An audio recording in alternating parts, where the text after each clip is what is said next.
Hello, welcome to La Excellence. I am Harsha Mannava. I teach anthropology at La Excellence. We are discussing this book, Sapiens, A Brief History of Humankind. In the last video, I left you with some interesting questions, and we will begin our lecture with them. We take up the story of humankind from the beginning of agriculture. In the previous videos, we discussed this long period where they were hunter-gatherers, primarily foragers, where they led some kind of nomadic existence. But now we shift, our timeline shifts to around 12,000 to 10,000 years ago, when humans started moving towards agriculture. Whereas earlier they were collecting whatever was growing in nature, with some slight choice maybe. But now they began producing selectively, picking selectively a few items or a few animals and then breeding them in larger numbers. And this also led to drastic changes in human way of living. From being nomadic and having small population, living in a few bands of a dozen or 2 dozens of individuals, they now started living settled life. The concept of a village developed in this phase, and as a result, human population exploded. There was a large increase in human population compared to the preceding period when they were only hunter-gatherers. That's the reason a renowned archaeologist and anthropologist called Gordon Schild called agriculture as the Neolithic revolution. He called it a huge revolution because life before it was dramatically different from life after it. It is definitely a revolution because it caused a sea change in the way we live. But that is something most of us, most people who read a lot have an idea, right? But the idea that we are going to raise today is not that. It's not that it is a revolution or not. But has this revolution made human lives better, or has it only made it worse? Because we commonly assume that hunter-gatherers have a more difficult life compared to agriculturalists or farmers, and that if people moved from hunting to farming, we again assume that it must mean that they moved from a less better off life to a better life, that the shift from hunting to agriculture would have led to improvement in standards of living at individual level. But did this really happen? We'll realize it was not really so. Let's begin. In fact, if I have to tell you the most interesting chapter in the entire book, it is this: history's biggest fraud. Completely shocks the reader. Other chapters are very good too, but this chapter is so original, has so many counterintuitive ideas, unconventional ideas, you will be shocked. First, a brief opener.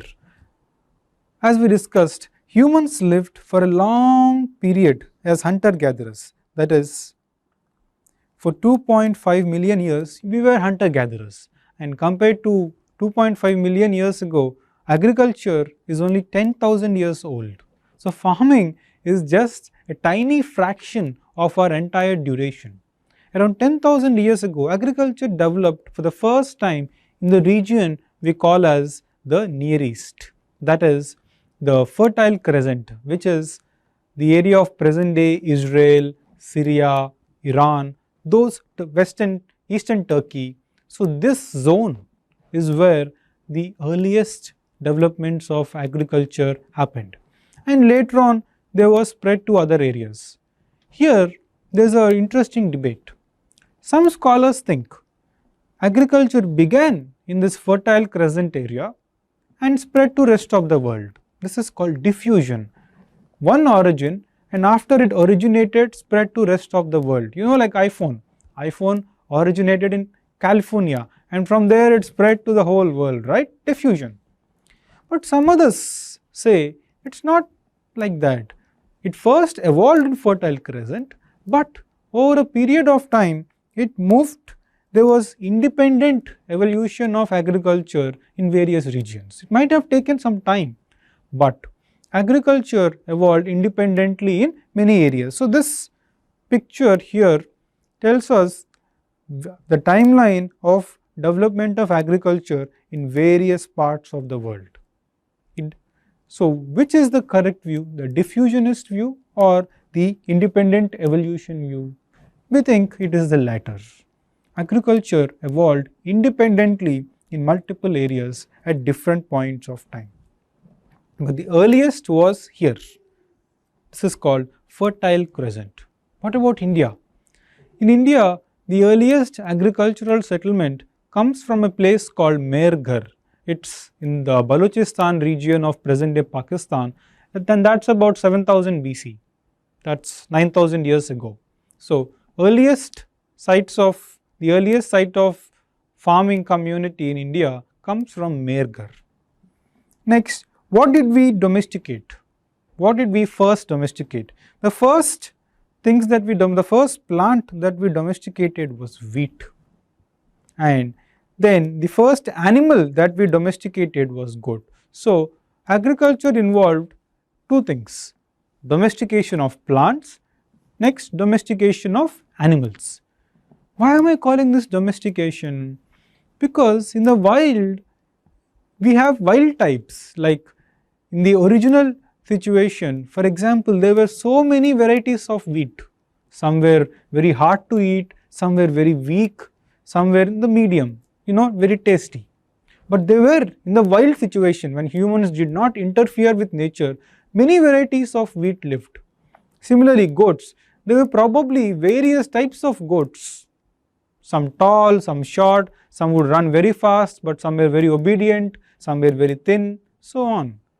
Humans then picked those variants which were comfortable for their needs. In the case of wheat, they picked a variant that tasted nice, that could be powdered and refined.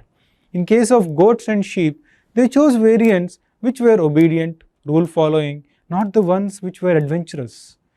They would also not choose the lean ones, they would choose ones which were fat, and this variant which was suitable to their needs was selected and then bred in captivity.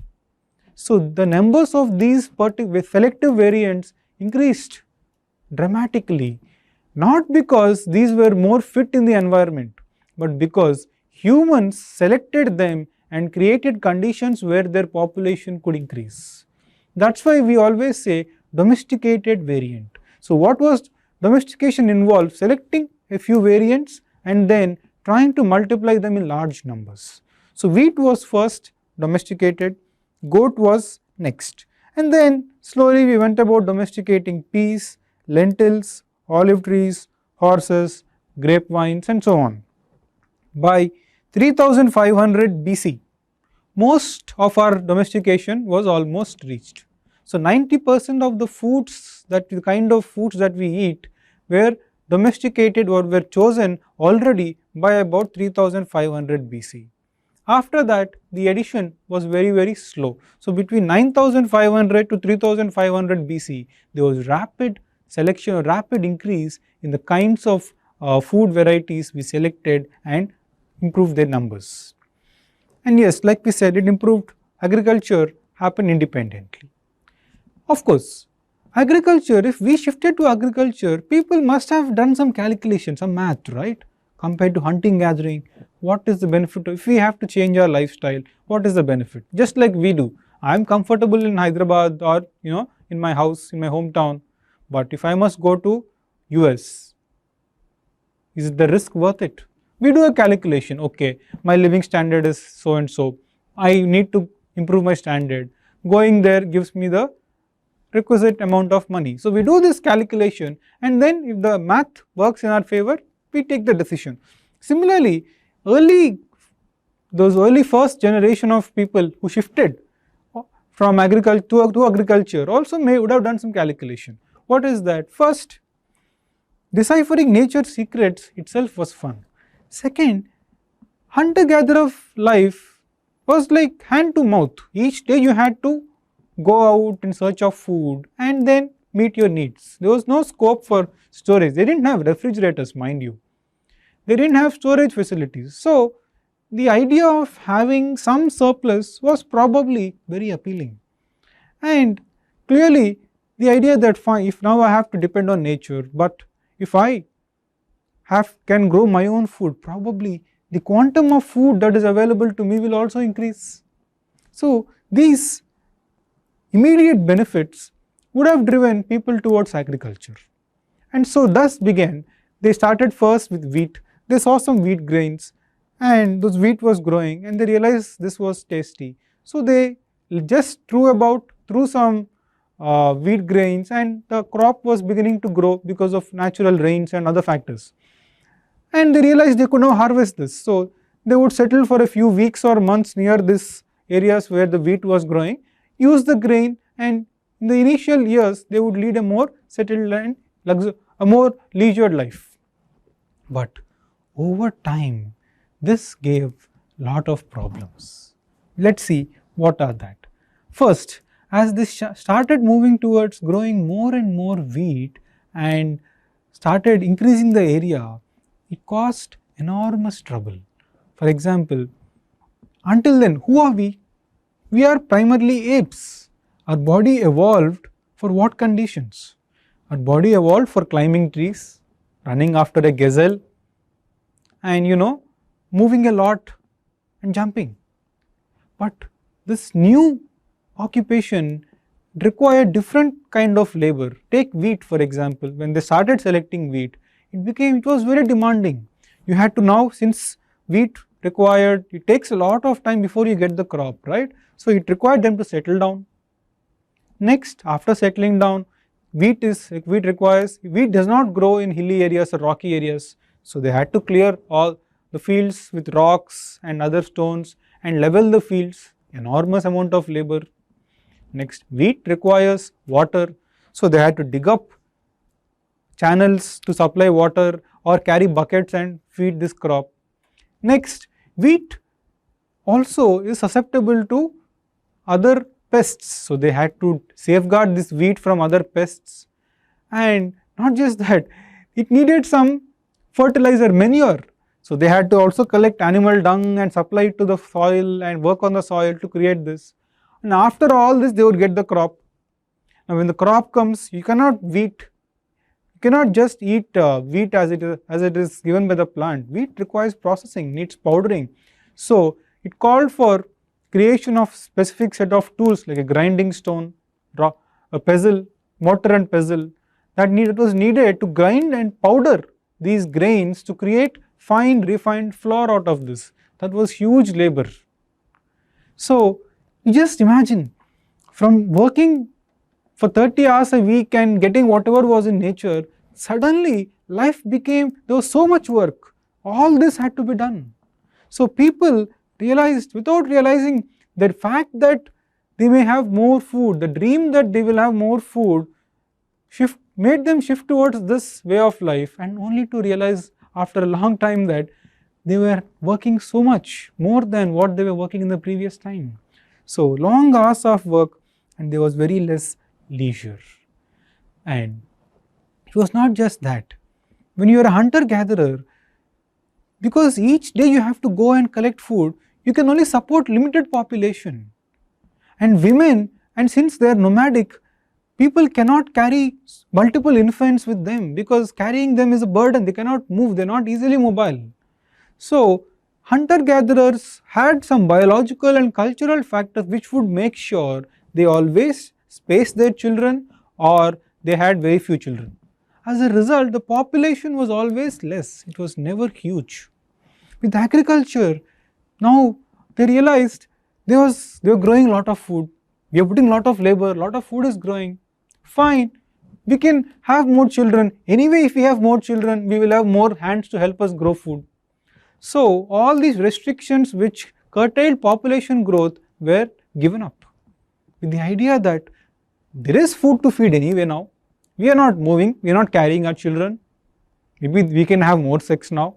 And also the fact that, yeah, or why not? Let us have more children, and in a few years' time we will have more helping hands on the field. So that's how it led to population explosion. And now when the population grew, they realized, fine, we have now more mouths to feed. which means more area had to be cultivated, and this set in motion a vicious cycle. The fact that they thought they'll have more food per individual, but they realized as the food increased, so was population, and to keep up with the population's food needs, farming has to increase. In that sense, they were now stuck in an eternal cycle of labor. There was no escape from it. It was not just that.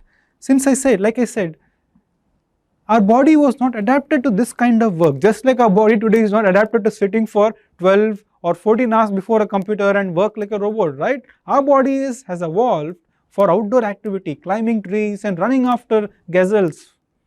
But this work was not suited to a body, so it gave rise to health problems, slipped discs, arthritis. Especially women developed back pains because they were the ones who had to grind the grain that was collected by men, the grain that was grown by men. When the grain was grown and sent home, women had to sit down on their knees, bend and roll the grains to produce powder.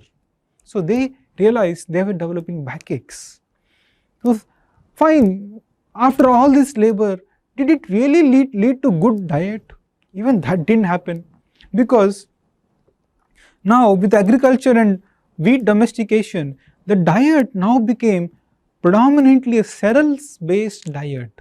Earlier also people ate wheat, but wheat was in the margins, only a small part of their diet. But now wheat became a major part of their diet. Just compare the Asian, Indians way of food and the American way of food. We eat lot of rice, but others eat rice like we eat burger once in a while. Rice is not what they eat day in, day out, thrice a day. So the diet shifted towards cereals, and cereals have lot of carbohydrates but very few minerals and vitamins. This led to an imbalanced diet. Diet was poor, whereas the hunter-gatherers, their diet was rich. Remember we discussed, it was because they depended on wide variety of sources. One day they would eat mushrooms, the next day they would eat berries, the next day some fruits, the fourth day they would probably eat meat. So the food that they ate each day was different from the previous day. This gave them required nutrition. So in that sense, agriculture did not really make life pleasant. And it is not as if this also gave economic security. At least you can say, fine, after all this, I am getting some economic security. I don't have to depend on nature for food every day. I have some surplus. That's fine. But the negative aspect to that is that farmers are dependent for their food on a few variants of plants. Now what if you have a huge flood? What if the pest attack, like the locust attack right now, there's a pest attack and the pests destroy your crops? What if there's a huge cyclone and the crop fields are destroyed? Now you are dependent on a few crops and all those crops have been destroyed. So what about your food? You have given up your habits of depending on the wild nature for food. So farmers are far more prone to hunger and famines. Hunter-gatherers are not prone to famines because each day they go out and they collect something to eat. Whereas farmers are prone to famines because any catastrophe, any risk can damage the crop and they can be left foodless for a few months. So there was not even economic security despite all the hardship. And in addition to lack of economic security, there was also lack of physical security. Why is that? Since let's say one village, one set of people are enterprising farmers, they work hard, develop a lot of food grain and store them. In the neighboring there is a band, a hunting band, or some raiders who are roaming on horses. They see this village has a lot of food reserves. What do? The night they come, attack your village, destroy your houses, kill some people, take all the crop and go away. So this also attracted inter-group warfare.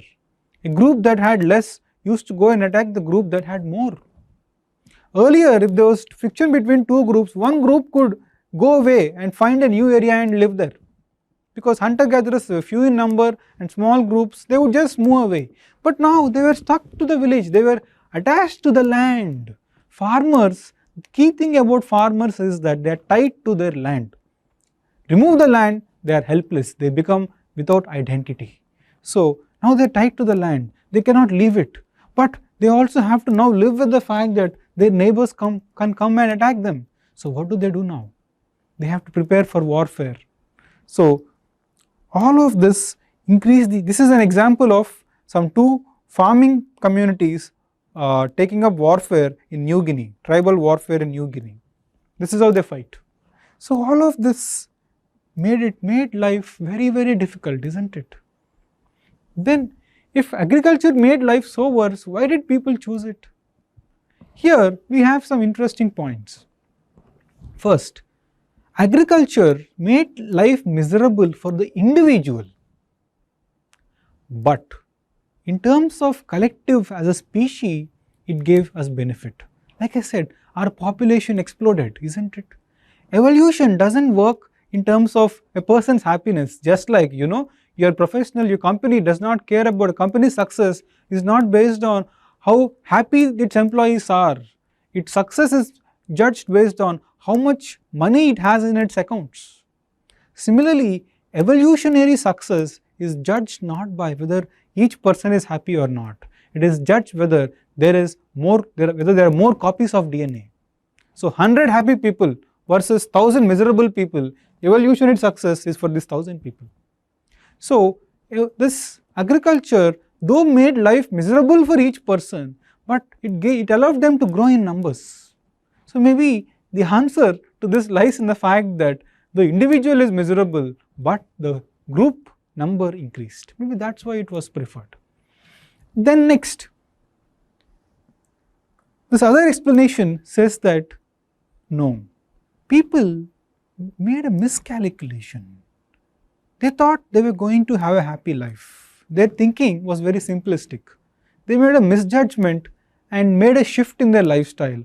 And once they made a shift, they got stuck in that vicious cycle we just mentioned. And then they didn't know how to escape it, and they were just lost in it. What is that simplistic thinking?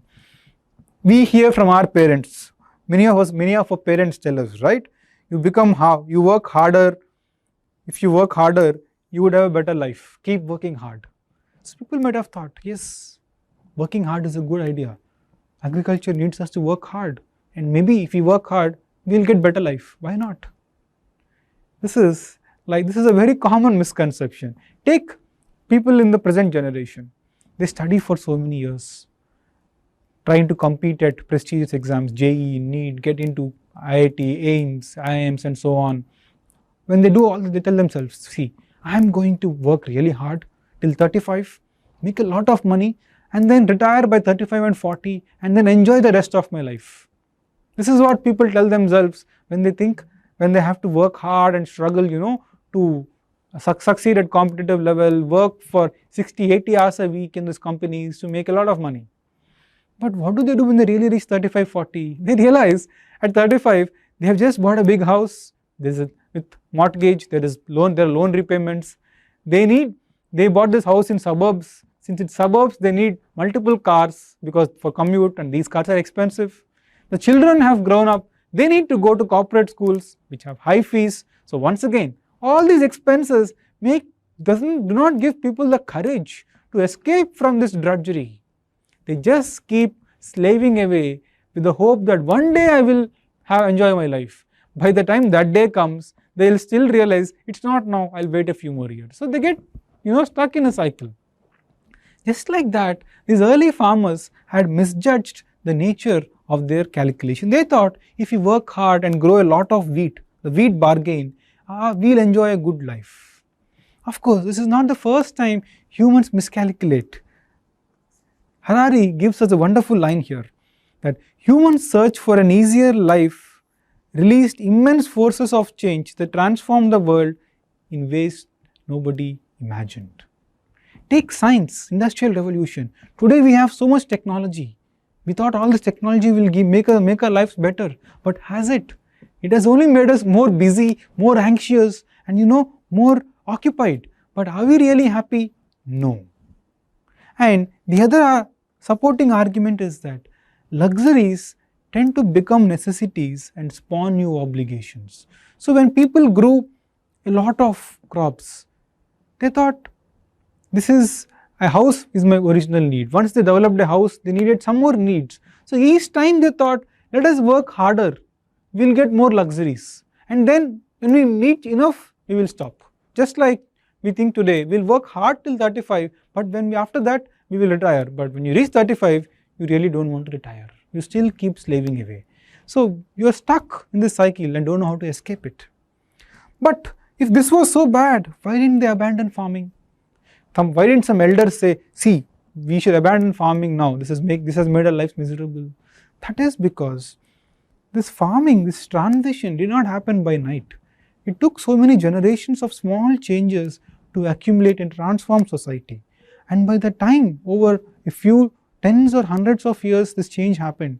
By the time it was finally becoming difficult, nobody remembered that they were actually hunter-gatherers. They thought, yeah, our ancestors were farmers, so are we. If your life is difficult, that's how it is. They lost track of the fact that at some point of time they were hunters. But fine, let us also assume some wise man says, no, we were hunters in the past, we have to go back. But hunting gathering life only supports a few people, not the number of people that they have right now.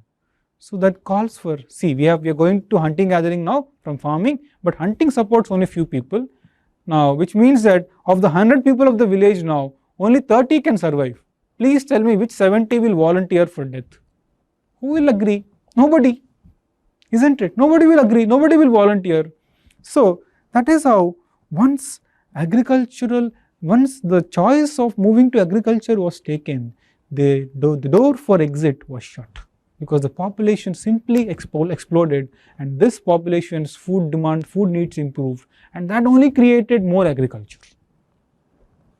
This is one major set of theories. That is, all these theories say that there was hunter, slowly they shifted to farming, growing foods, and as a result there was shift slowly towards from nomadism to settled life, and the settled life also gave rise to some kind of temples, some kind of forts, some kind of political systems. This is the line of thinking. Hunter, hunting to slowly farming, villages, since people were living together, they needed some belief system, and that led to gods and temples. But another theory says, it is not that agriculture came first, it is that people's belief systems came first, and because they had some religious beliefs, to support these beliefs, they were compelled to take up farming. This theory says that, this theory comes from some evidence from a place called Göbekli Tepe. It is in Turkey. Here we found some of the earliest coexistence of some early temple structures like this one here, and like this is a temple pillar with lot of carvings, and this looks like some kind of sacred place, some huge structure with probably some religious significance. And next to nearby this site is one of the earliest settlements of farming villages.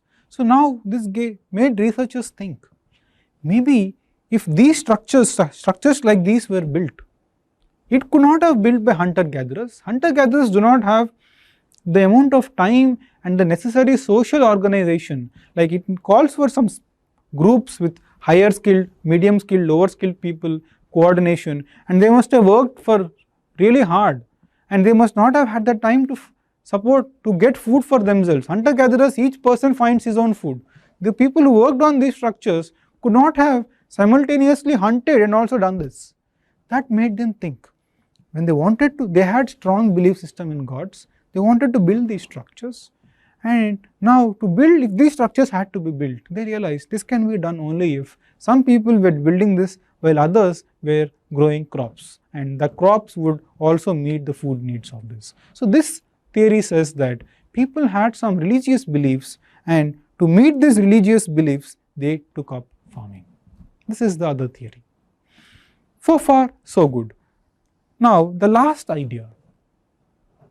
It is not like we just domesticated plants, we also domesticated some animals, and what we are going to say now is, our animal cruelty began with humans are inflicting enormous cruelty on animals, and this cruelty began with what we call as domestication. For example, domestication of animals most drastically altered the biodiversity. For example, a few thousand years ago, there were only a few million sheep, cattle, goats, boars and chicken, and these lived in some restricted Afro-Asian niches. There were few. But today, if you take account of those animals which humans consume, like sheep, pigs, cattle, they are in billions. If you look at chickens, they are 25 billion. Whereas a few thousand years ago, all of these were a few million species and restricted to a few continents. Today you find them across all continents and their numbers are in billions. So domesticated chicken is the most widespread fowl ever. So this is the sequence in which we domesticated. We domesticated cattle, pigs and sheep in that order. So this became a very success to them. We will also discuss how this has become a huge problem. Now once you domesticate, people realized all of these domesticated animals, they were having a very, very miserable life. Because once people domesticated, first like we said, they domesticated animals which would only be suitable to them, which would be fat, which would be very obedient, not the rebellious types. So over a period of time, the species variety reduced. We only had a limited number of variants of a particular species which suited our needs. So many wild varieties over a period of time were becoming extinct. So we reduced biodiversity. And now it's not as if even though those ones which we had domesticated, did they have really happy life? Not really. Why is that so? Because these animals were used to being free, roaming around, running, walking and all of that. But once domesticated, they are compelled to live in cages, pens which have lot of excreta and with foul smell and with their own shit around them and urine around them. All of this was not natural to them. This made each of those animals become less happy. It made their lives very, very miserable. Next, we didn't just stop there. In the name of growing these animals, so much cruelty is being inflicted. For example, take pigs. How do people control pigs? Pigs are not used to domestication, they are not used to being in one place. They escape and they try to run away. So how did humans do? Some farmers chop off the pig's nose. Why is that? Pigs they sniff around to find their food and find their way. Now if you chop off a pig's nose, what happens? That pig is like disabled, helpless. It just stays with its owner in order to get food because it is now dependent on the owner for food. Chopping off nose, extreme cruelty. Take cattle, even more cruelty there. What do? The dairy industry, for example, needs milk. So what do? They take cattle and they constantly impregnate it because milk, an animal lactates only when it is pregnant. So a typical cow is impregnated a very few months after it is born, and then it gives milk, and once it finishes 6 months, it is once again made pregnant to get milk again. But how do we also procure milk? They don't let the young one have the milk. They show the young one to the cow and then we start milking it. This is not it. And we also have, let's say we have the cow gives rise to a male. The male is used to work on fields, carrying huge loads. These males have aggression. They may rebel against humans. What do they do now? They castrate the males in order to make them less aggressive. So castration is another form of violence that is inflicted on cattle. It goes on. In the meat industry is not very far behind the dairy industry. Look at this animal. Meat industry, what do? They grow animals in huge farms like young cows.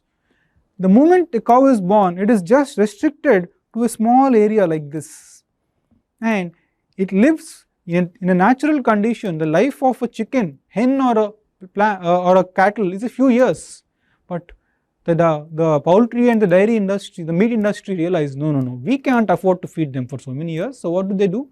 They just feed them until they grow big in size. Even then, they're not allowed to move. They grow in just narrow cages. Why? If a cow moves around, its muscles grow, they become strong, the muscle becomes strong. But for our hamburgers, we need juicy steak.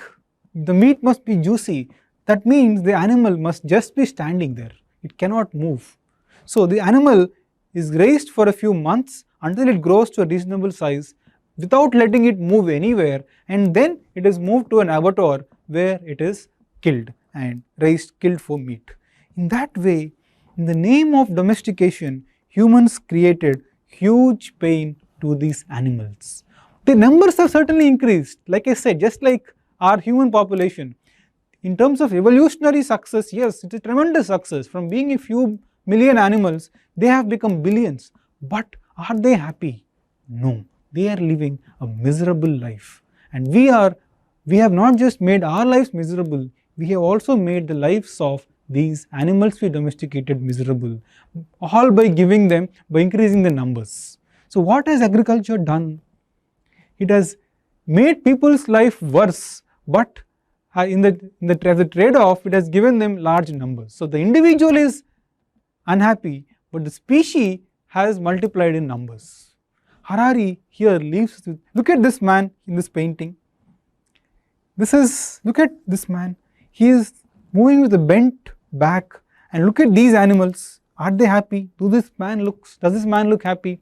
He has to slog in the field with a bent posture under the sun, and these animals have to carry huge load and also work like him. Are they really happy?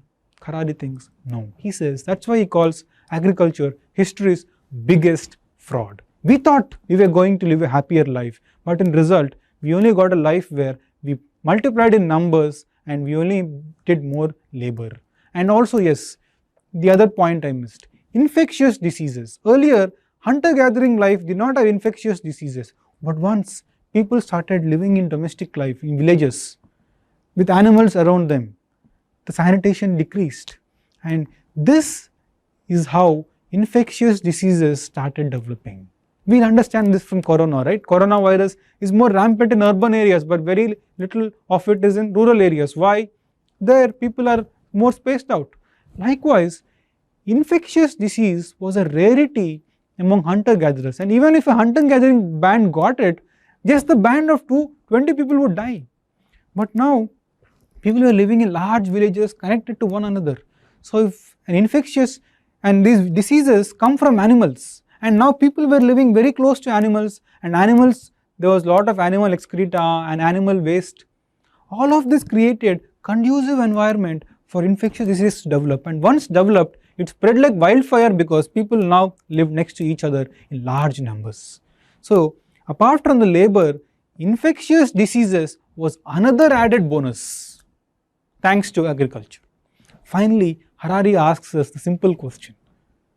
We thought we domesticated wheat, but he says what really happened was that wheat domesticated us, because from being a marginal crop, it is now being grown across the world. For example, the plains of America never, or the pampas of Argentina, wheat never grew there for thousands of or millions of years. But now wheat has spread across the world. It has become very successful as a plant variety.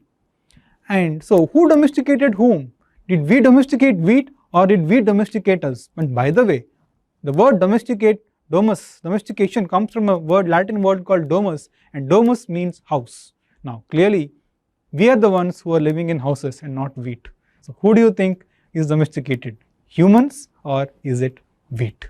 Think about it. Thank you.